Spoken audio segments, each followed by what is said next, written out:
Okay. Hello, everyone. I am so extremely honored to bring to you Angus MacFadyen today as part of our live stream of Robert the Bruce and all things Robert the Bruce and this wonderful movie that he wrote and played Robert the Bruce in. And I just want to talk with you, Angus, a little bit more about that. And obviously this is also the 25th year anniversary of Braveheart. Okay. And of course, we grew up watching you on Braveheart. Braveheart was so inspiring to so many people all over the world, not just Scots or Americans with Scottish heritage. Yeah.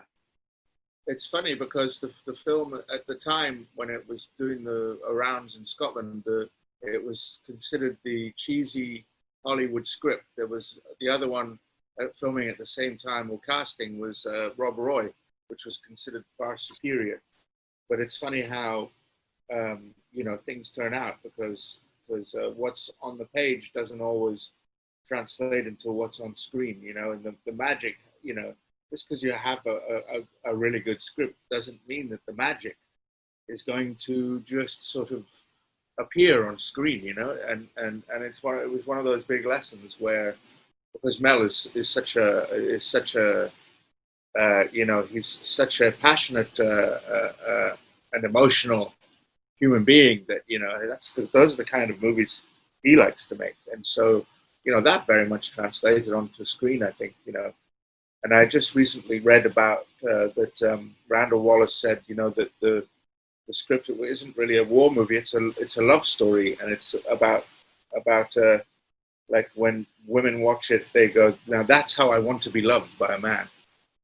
And I was like, oh, wow, I hadn't thought of it like that. And that really makes sense as to why it was so popular in some way, is that he kind of plugged into that emotional state. And that was the secret, in a way, I think, to the success of the film. I think you're absolutely right. And I think there's so much, take away the Scottishness of it and take away the kilts, and there's so much that people can apply all that emotion into their own lives. Yeah, and very much the story of the underdog, facing off against authority. It's Spartacus. I mean, Mel says that the blueprint for the film was the Stanley Kubrick, Kirk Douglas Spartacus film. Which is equally powerful. I remember seeing that when I was a kid and just being so emotionally, stunned into silence by the end of that film. With Kirk Douglas as Spartacus on the cross. It was very powerful. So let me go back a little bit before we kind of launch into this new film that was just released earlier this year, and just how did you get involved with Braveheart? Did you have any sort of fascination with Robert the Bruce prior, or to his life or history? Robert the Bruce is I think is in some way more known than William Wallace because he became the first king, and reigned as a great king for many years. That's the story which everybody really knows about, and especially, children were often taught that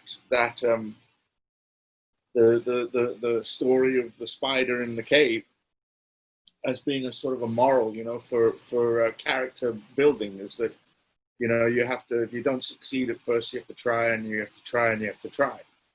And that moral is very much something which I think is sort of something which a lot of people were taught. It's almost like parables in a way. It's something which is about character building. So I knew all about that, and I really felt that was my role. I don't know why. I just sort of like you get emotional states when you read something and you go, oh my God, that's my role. And in this situation, for once, a director actually listened to me and believed me,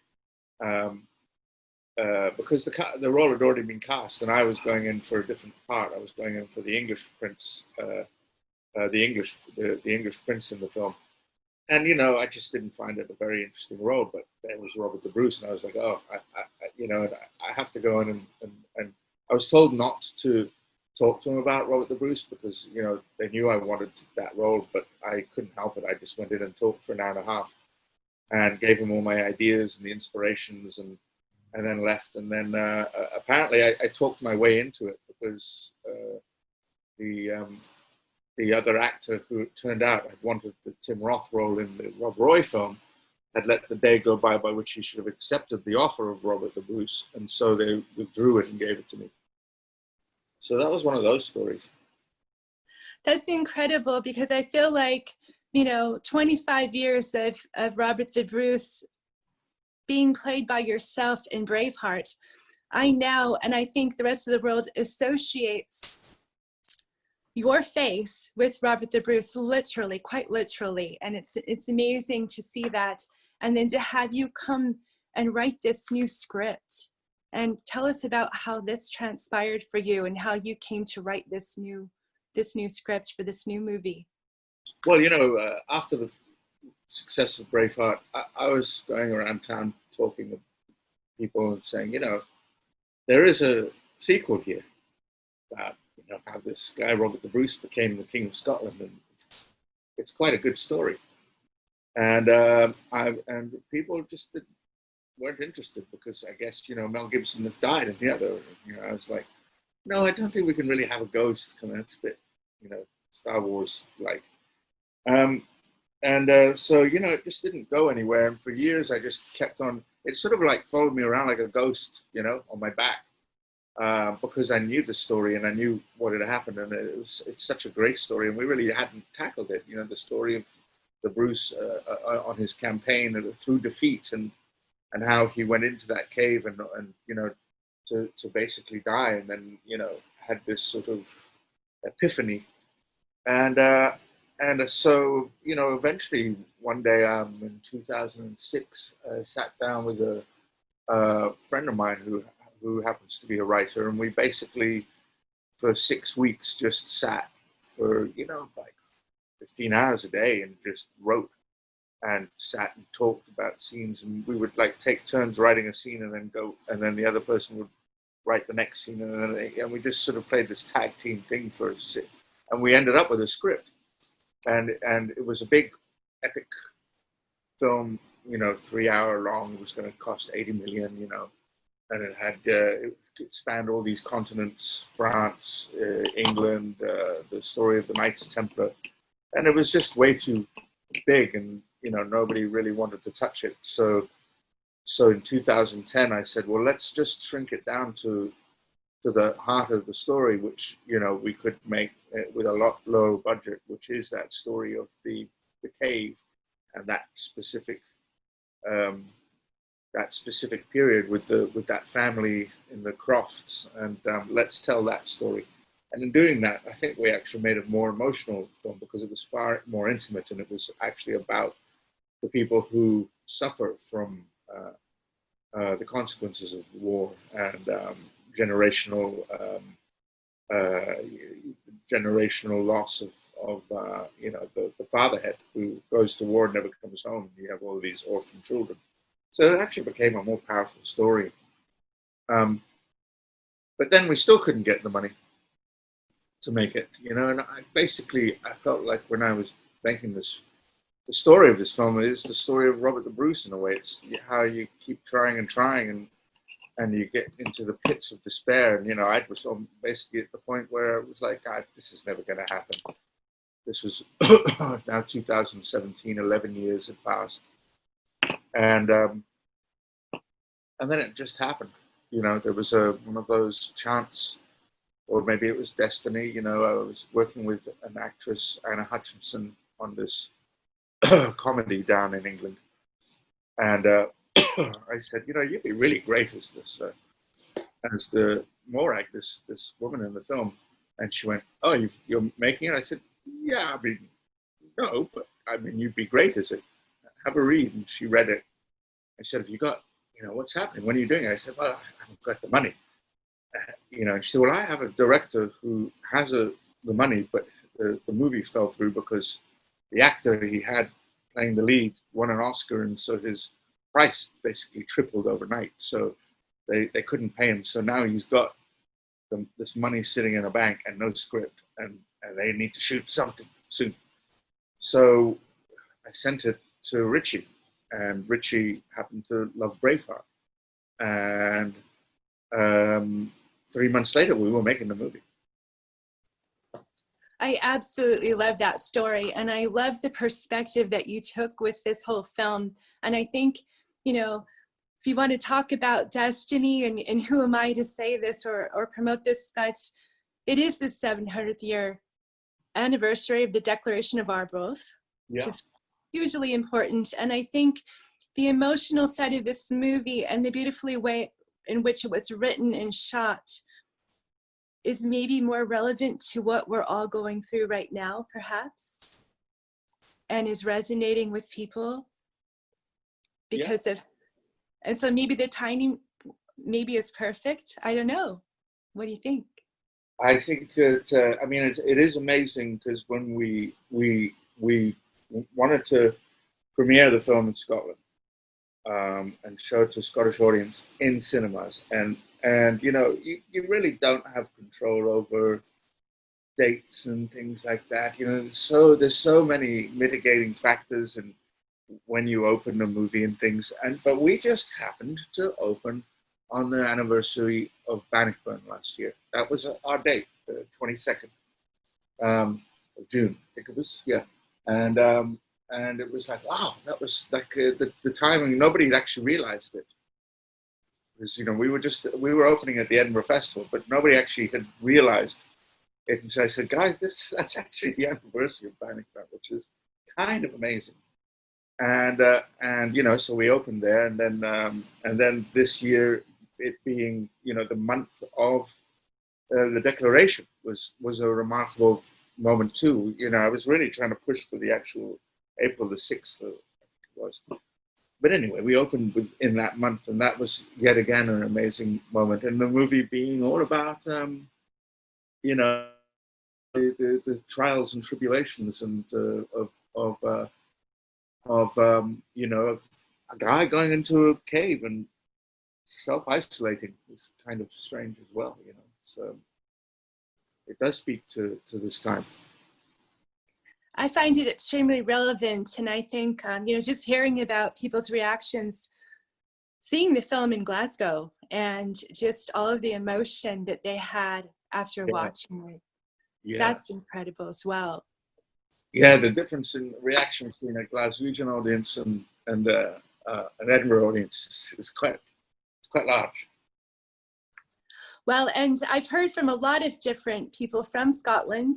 You know, we're working very closely with the Scottish government, the Scottish Business Network, and I have many family members over there, and I just only hear just very high praise. I feel like people are very touched, deeply touched that you would make a film like this and put it out there. And it includes bits and pieces of the history that I think the rest of us weren't aware of. I think, you know, after watching Braveheart, and we knew that Robert the Bruce became king, but we didn't know that there was this almost lifelong struggle, but a very deep struggle that went on for quite some time in many ways, you know, more so than William Wallace made his sacrifices. Robert the Bruce sacrificed maybe perhaps his entire life.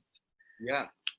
That was, for me, was fascinating too, was because there's, you know, no denying the man was, you know, a noble born, you know, an aristocrat, a foreigner, you know, and had claims to the throne of a country which, you know, he'd never really even lived in.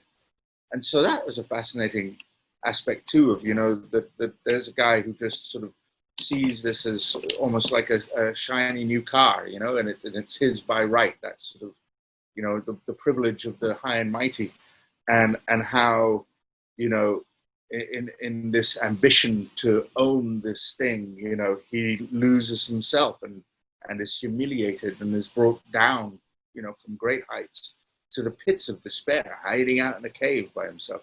That to me was like, that's like Joseph Campbell territory, you know. that's one of those journeys which is so incredible to contemplate, and then how, you know, the turnaround from that, and how he came out a changed human being and became one of the great kings. You know, I mean, this is a guy who then you know, made it legal for all of the people in Scotland, the working classes, the masses, to go. He gave them, you know, parks in Aberdeen so they could go and, you know, hunt. And it wasn't, you know, you wouldn't get hanged for poaching on the king's land. You know, you could go and catch rabbits, and you could eat, you know, and you weren't just condemned to eating, you know, I don't know what, you know, turnips. Haggis. So, you know, it's a remarkable story. He you know, he literally had a turnaround, which is such a great, that's a great story for this time as well. You know, you know, people got, you know, he got his hands dirty with blood and ambition and with the soil, and you know, it changed him. And that you talk about, he went into the cave and he really suffered, but he came out and he made things not only better for himself and moved forward, but also for everyone else. And I think that's also a very relevant theme for everyone right now. Yeah. That you can make it through such adversity and come out the other end and things could be better. And we just have to work so hard for that. And I think it's just there's so many beautiful things about this movie, but I think that message is so inspiring and so very relevant to everyone. And Yes, I really encourage everyone to watch it. If you haven't already, watch it again and again and again. yeah. It's very true what you're saying about, because, you know, right now is an example of people just, you know, not having the patience to you know, remain, you know, in place and you know, to deal with this virus, you know, that people, you know, seem to want, you know, want their privileges and their, you know, so-called freedoms, but, you know, it's like you know, you have to earn them as well, and you know, it's very strange times when you know, you watch the madness of people, you know, heading out to bars and, you know, like starting the whole thing up again, you know, because, you know, you want to, you know, it's not even just a drink. You can have a drink at home, but it seems to be this thing of, you know, needing distractions and getting out, and you know, I mean, I guess, you know, maybe if I was 20, I may be the same thing, you know. Maybe I'm, you know, fortunate enough to be, you know, in my 50s now, you know, where I'm in the vulnerable position, so I'm staying in. But, you know, maybe in my 20s, I'd have gone, the hell with that. I'm going to the bar to hang out with a bunch of buddies. But it is an interesting time in that sense. You know, I wonder if people are just become so used to being entertained in some way, shape, or form that truly for some people, maybe it's a little uncomfortable to be by ourselves and just, you know, thinking and using our own mind and being alone, which can also be, that can be transforming. And hopefully that's happening. That can be very transforming. It's difficult to do if you're in an apartment with just the TV. Like, probably people were absolutely sick of watching, you know, crap on Netflix or whatever, you know, like, you know, just like up to here with all of this TV stuff. So they really needed to get out into real life again, maybe, you know. So I can understand that as well, because if you don't have access to nature, you know, which is really important, you know, to get out amongst the animals and see, you know, feel the earth beneath your feet, you could go mad in an apartment for 3 or 4 months. Yeah. True.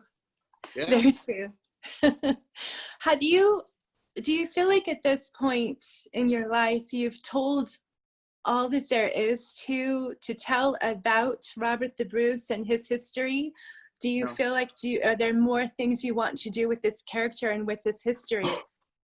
I have another, a third section. I mean, I have the next thing, which is leading to Bannockburn, the battle, and Arbroath, the declaration. I have that section still and I have the script ready to make. And it uses a lot of the material which was taken out of the other one, with the Knights Templar at the time were being hunted down by the French king Philippe le Bel at the time, and crucified and burnt at the stake. This was happening at exactly the same time over in France, you know, on the steps of the Notre Dame Cathedral, and that's an amazing story which sort of ties into that. So I have that ready to go, and I also have a play which I've written, which is Robert the Bruce in the Cave, which I've recently finished, or I'm finishing. You know, it was something I started doing in isolation during this period, because it was like, well, now that I'm really actually isolating, let's go for this. Let's write this in almost in a modern way, with the madness of the voice of the spider, you know, in the corner talking for all of this time. So I've got these two pieces, and you know, unfortunately, Scotland then lost its independence in 1707 with the Treaty of the Union, and I also wrote a script about that. The reason for that happening was the Darien adventure to Panama, and where Scotland's wealth was basically, Scotland was bankrupted and they were forced into the Union with England. So I have the story of why we lost our independence after that. These stories, which I really feel are important to tell, because Scotland, you know, when your history is sort of you know, dusted under the carpet and made irrelevant, and your voice is no longer one which is deemed to be of any importance, then, you know, you as a people, that's your soul in a way. That's your past. It's where you came from, and that sort of form of historical amnesia it's akin to losing, you know, your memory, your soul, as it were. And so these stories about our past and how where we are in the present came to be are really important to tell, you know, without any form of propaganda. You've got to be able to see why we are where we are. And so, you know, I kind of, you know, I just sort of, a lot of my writing these days has become about Scotland, and these events, which I just feel are very important to try and tell. I can very much appreciate that, and selfishly, I would love to send over to you an archive of our family, the Clan McIntosh and Clan Hatton. Clan Hatton was the only confederation that ever was in the Highlands. It consisted of the McIntosh chief as the chief of Clan Hatton as well. And the archives that I have are widely unpublished and unread, and they're archives and history of the clan chiefs, dating all the way back to, I believe, 1291. And it's fascinating, and I'm very proud to be able to say that, you know, our clan was, the McIntosh chief and our clan was on the front line of the Battle of Bannockburn, listed as number 2 of the clan chiefs there with Robert the Bruce. We're great friends and great supporters of the Bruce. And as a result, they also had a long-standing feud with the Commons. It was very famous. Oh, yeah. And a bloodbath in Castle Rate some years down the line. So to me, that's very fascinating. And if for nothing else, just for you to read that if you want to, it's fascinating to me. Yeah, send it over. Yeah, because, you know, that stuff, I didn't know that. And, you know, I need detail because, you know, in the writing of the Bannockburn story, that's important detail, you know, for me to be able to add these things in, you know. I will send it immediately to you, and I will make sure you have access to our archives if you need them. Oh, great. Thank you. I greatly appreciate that. What other projects? So you just talked about some projects, the play. I cannot wait to see what you do with the play and with this other movie. Any other projects you'd like to touch on or talk about? That's it right now. I have those three which are Scottish based. I've been making other, I call them home movies because I do them with very small budgets and you know, and I'm always working on those kind of things. But those other ones are the big ones, the big stories, the Scottish based stories, which I just feel I got to push on with and try and get them made. Well, Angus MacFadyen, thank you so much for being on with me today. I so greatly appreciate it. It's such an honor and a true privilege to talk with you about Robert the Bruce and your other projects. And can't wait to see you in September in Scotland. Thank you. Very kind. Thank you. Take care of yourself.